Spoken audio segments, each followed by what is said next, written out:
He discussed it himself. Yes. He discussed it himself last night. That was the whole plot. Yes, exactly. Oh, man. I'm not talking about anything. Don't get any ideas, Matthew. Our show's doing just fine. We don't need the extra marketing. All right, fine. All right. Love-hate running back. Start with Kyren Williams this week, Matthew. Against Arizona last year, averaged over 30 points per game in those 2 games. And guess who he's got on tap this week? Arizona. My goodness. You certainly like that. You like the matchup as well. The other thing you also like is work rate, right? 91% of the snaps. He got every running back touch for the Rams except for 2. 21 of 23. Just the massive workload that we saw last year for Kyren Williams is back again this year under Sean McVay. Blake Corum got 0 fantasy points. Blake Corum got the same amount of fantasy points, Connor, as you and I did. He got Alexa cut in our guillotine league. He did indeed. Sorry, Alexa. Feel bad for that. But the Rams, who have a top 10 implied team total this week, Vegas expects them. Our friends at DraftKings expect them to score a lot of points. Kyren Williams should be certainly a part of that as well. I have him as a top 3 fantasy running back this week. I mean, I think he's just going to have a monster game. Remember, this is a guy who last year against Arizona averaged over 30 points in his 2 games against the Cards. Yeah. Would you just drop Blake Corum? I would not. Okay. I would not, but I wouldn't just openly drop him. Yeah. But I do think that I will say that if, and we're not rooting for this at all, but if Kyren Williams gets hurt on Sunday, it's going to be Ronnie Rivers. Yeah. I mean, I think Blake Corum is a lot more talented, and you can speak to this better than I can, but Sean McVay has traditionally been sort of rookie shy. Remember Zach Evans? Like Zach Evans last year with Kyren Williams, like Zach Evans couldn't get off the practice squad. Right. And I understand Blake Corum's a better prospect than Zach Evans ever was. Very fair. But I mean, like just zero interest in even going down that road. They signed Royce Freeman, like I think off the street, and said, "Here's 15 carries." Like rather than give Zach Evans work last year. Again, different prospects, different places of. Clearly, Zach Evans wasn't ready for prime time in the eyes of McVay and the coaching staff, and Blake Corum might be. But my point is just, I thought it was very eye-opening that Ronnie Rivers got the two non-Kyren Williams carries against the Lions on Sunday night and not Blake Corum. Especially where they drafted Blake Corum. And maybe this is a guy that his body has been destroyed while being a workhorse for Michigan, so maybe they're being very careful with him the first half of his rookie season and preserving him. But it was definitely surprising. I agree. I wouldn't drop him. No. But I would definitely keep a close eye on this and kind of, outweigh who else is available. Just because also, by the way, I mean, you liked Blake Corum as a prospect, right? I love him in this scheme, too. Yeah. Like, the downhill running, they have good guards, and their line's hurt now. But in theory, he can do what Kyren Williams does for the offense. And so when you guys read my love-hate article, which is available for free on rotoworld.com, of course, I'm a company man, the whole premise of my open was just, I went back and looked at week 1 last year. Like, just week 1 last year. And just, like in week 1 last year, promising rookie Devon Achane was a healthy scratch for the Dolphins in week 1 last year. And obviously ended up finishing as the 5th best running back in fantasy on a points per game basis. Like, the fact that Blake Corum got 0 carries is not, if you believe in the talent, and to your point, we believe in his ability in the scheme, and they used a lot more draft capital on him than they did on like Zach Evans, I wouldn't actively try to get rid of Blake Corum. Yeah, and I think that's a big lesson overall out of week 1. Like, weird stuff happens in week 1. 2 years ago for the Texans, Rex Burkhead was the guy over Dameon Pierce, and then Dameon Pierce became the guy and had a really good rookie season, so wouldn't read too much into that situation now. I think he'll get some run at some point. At the end of week 1 last year, the second best tight end in fantasy was Hayden Hurst.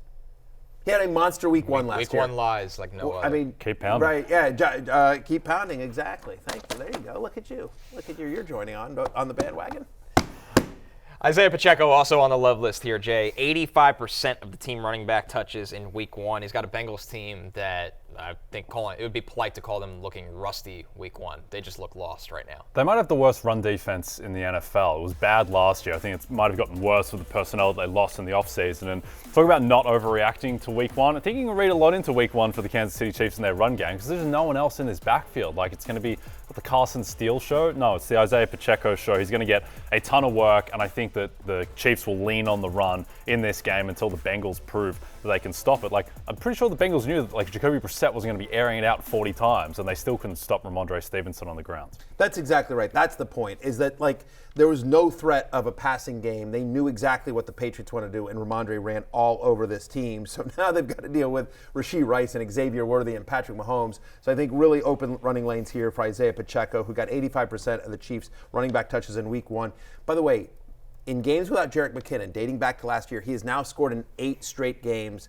Jerick McKinnon's not going to play again. He's not even on the team. So I like Pacheco's chances of getting into the end zone and having a big game against the Bengals. He's my running back 8 this week. Josh Jacobs also on the love list. We've talked about it this week, guys. If Malik Willis, assuming he's the starter, it's going to be a very run-heavy Packers team. And it also helps, Matthew, that Joe Mixon went off against this Colts defense in week 1. 178 yards and total yards and a touchdown to Joe Mixon.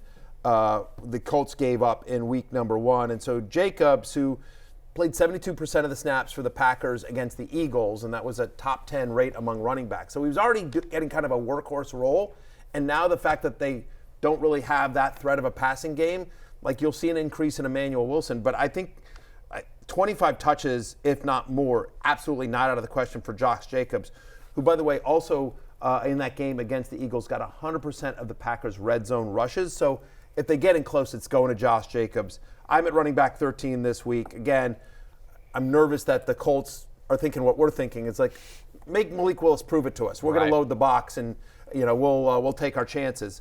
But Josh Jacobs, between the talent and the opportunity here, easy top 13 play this week against the Colts. Yeah, definitely. And just watching that game in Brazil, Josh Jacobs didn't look great. He didn't look super explosive. He still found his way to production in the end. 80-plus rushing yards, got a couple of receptions as well. And when I think of Malik Willis, I think back to that game. I believe it was a Sunday Night Football game, Titans-Chiefs a couple of years ago, where Malik Willis was filling in as the starter. The Titans threw the ball 16 times all game. They ran the ball 29 times. And so I think that we're just going to be seeing a ton of Josh Jacobs in this game. With the Colts, I think that in terms of assessing their run defense, it's a little bit difficult because I think they were selling out, as you talked about all offseason, to stop the receivers on the Texans and Stroud. But still, it's not an amazing run defense. It was middle of the pack last year, so we know what LaFleur's going to lean on. I thought Jacobs looked better in the second half of that game, too. I thought a nice 32-yard run. Yeah. Yeah. Some others receiving votes, Brian Robinson against the Giants, who had a very strong week 1, especially contributing in the pass game. Tony Pollard, who looks like the explosive version of Tony Pollard against a Jets defense that could not stop a cold in San Francisco. And then, of course, Alexander Mattison against the Ravens, all the way down this list, Matthew.